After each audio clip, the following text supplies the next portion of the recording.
तेनालीराम मटके में। एक बार महाराज कृष्णदेव राय तेनालीराम से इतने नाराज हो गए कि उन्होंने उसे अपनी शक्ल न दिखाने का आदेश दे दिया और कहा, अगर उसने उनके हुक्म की अवहेलना की तो उसे कोड़े लगाए जाएंगे। महाराज उस समय बहुत क्रोधित थे, इसलिए तेनालीराम ने वहां से जाना ही उचित समझा। अगले दिन जब महाराज राज दरबार की ओर आ रहे थे तो तेनालीराम से चिढ़ने वाला एक दरबारी महाराज को तेनालीराम के खिलाफ भड़काता जा रहा था।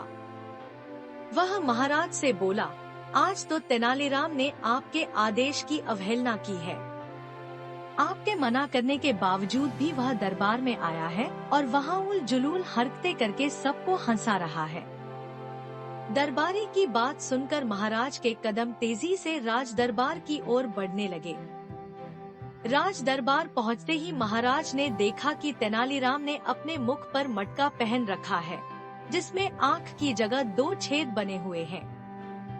यह देखते ही महाराज आग बबूला हो गए और तेनालीराम पर गरजे, एक तो तुमने हमारा हुक्म नहीं माना और ऊपर से ये अजीबो गरीब हरकतें कर रहे हो।